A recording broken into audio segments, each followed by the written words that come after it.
വിശകലനം നൽകിയത് സച്ചിൻ. രാഹുൽ ഗാന്ധി മത്സരിച്ചപ്പോൾ ലഭിച്ച ഭൂരിപക്ഷം മറികടന്നുകൊണ്ടാണ് പ്രിയങ്കയുടെ വയനാട്ടിലെ ജയം. വയനാട് നിന്ന് വിശകലനങ്ങളുമായി KR അനൂപുണ്ട്. അനൂപ്, UDF പ്രതീക്ഷിച്ചത് 5 ലക്ഷം ഭൂരിപക്ഷം ഉണ്ടാകുമെന്നാണ്. അതിനോടൊപ്പം എത്താൻ കഴിഞ്ഞില്ല. വോട്ട് കുറഞ്ഞിട്ടുണ്ട്. BJPയുടെ കാര്യത്തിലും അതുതന്നെയാണ് സംഭവിച്ചിട്ടുള്ളത്. പക്ഷേ അവകാശവാദങ്ങളിൽ നിന്ന് വലിയ പരിക്കുകളൊന്നുമില്ലാതെയാണല്ലോ UDFന്റെ ജയം. പോളിംഗ് ശതമാനത്തിൽ വലിയ കുറവുണ്ടായെങ്കിലും വയനാട് ലോക്സഭാ മണ്ഡലത്തിൽ UDF സ്ഥാനാർത്ഥി വയനാട് ലോക്സഭാ മണ്ഡലം ഉപതെരഞ്ഞെടുപ്പിൽ UDF സ്ഥാനാർത്ഥി വലിയ ഭൂരിപക്ഷത്തിൽ തന്നെ പ്രിയങ്ക ഗാന്ധി വലിയ ഭൂരിപക്ഷത്തിൽ തന്നെ വിജയിച്ചു. ഏറ്റവും ഒടുവിലെ കണക്കുകൾ അവസാനം കൂട്ടിച്ചേർത്ത പോസ്റ്റൽ കണക്കുകൾ കൂടി കൂട്ടിച്ചേർക്കുമ്പോഴും 4,10,931 വോട്ടുകളുടെ ഭൂരിപക്ഷത്തിൽ പ്രിയങ്ക ഗാന്ധി വിജയം നേടിയിരിക്കുന്നു. വലിയ ഭൂരിപക്ഷത്തിലാണ് ഈ വിജയമെന്ന് കണക്കുകൾ സൂചിപ്പിക്കുന്നു. വോട്ടെണ്ണലിന്റെ എല്ലാ റൗണ്ടിലും അതോടൊപ്പം 7 നിയോജക മണ്ഡലങ്ങളിലും UDF സ്ഥാനാർത്ഥി കൃത്യമായ ഭൂരിപക്ഷം നേടി.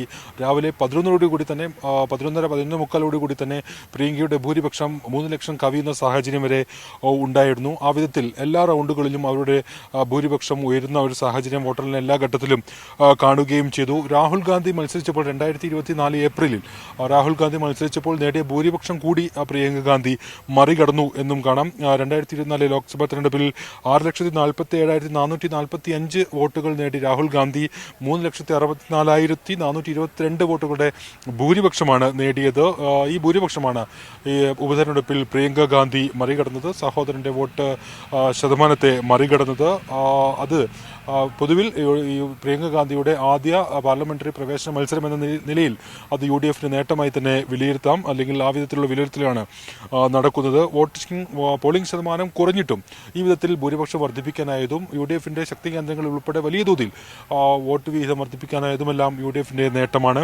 ഏതായാലും ദില്ലിയിൽ പ്രിയങ്ക ഗാന്ധി വിജയത്തെക്കുറിച്ച് പ്രതികരിച്ചു. വയനാട്ടിലെ ജനതയ്ക്കൊപ്പം തുടർന്ന് വിവിധ പ്രശ്നങ്ങളിൽ ജനതയ്ക്കൊപ്പം ഉണ്ടാവുമെന്നായിരുന്നു പ്രിയങ്ക ഗാന്ധിയുടെ പ്രതികരണം. I want to thank the people of Wayanad from my heart for giving me the honor to represent them, for giving me so much love in my whole campaign while I was there, and then for voting for me in the manner that they have.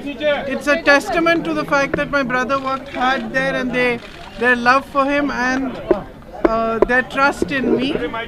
So I feel it's a great honor, and I will respect it fully. Huge majority. I just was happy getting the love of the people.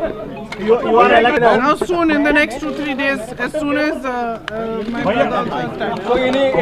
6,22,238 വോട്ടുകളാണ് Priyanka മണ്ഡലത്തിൽ നേടിയത്. LDF സ്ഥാനാർത്ഥി സച്ചിൻ മൊഗേരി 2,11,407 വോട്ടുകളും നേടി. NDA സ്ഥാനാർത്ഥി നവ്യ ഹരിദാസ് 1,09,939 വോട്ടുകളും നേടി.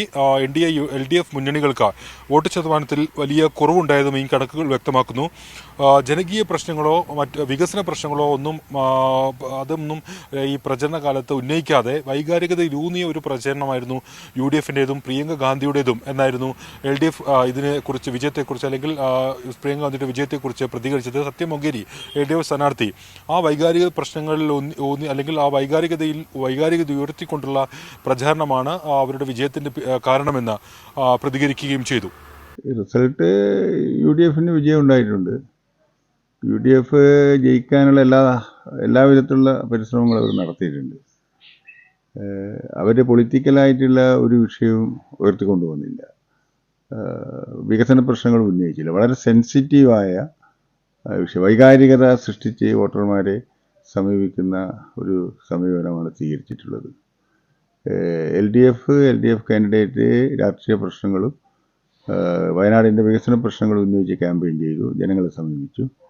അതിനെ മറികടക്കാൻ വേണ്ടി അവർ രാഷ്ട്രീയം പറഞ്ഞു കഴിഞ്ഞാൽ മുന്നോട്ട് പോകാൻ കഴിയില്ല, വികസന പ്രശ്നങ്ങൾ പറഞ്ഞു കഴിഞ്ഞാൽ മുന്നോട്ട് പോകാൻ കഴിയില്ല എന്നതുകൊണ്ട് അത് പാടെ മറച്ച് തികച്ചും വൈകാരിക തലത്തിലേക്ക് ജനങ്ങളെ മാറ്റാനുള്ളൊരു ശ്രമമാണ് നടത്തിയത്.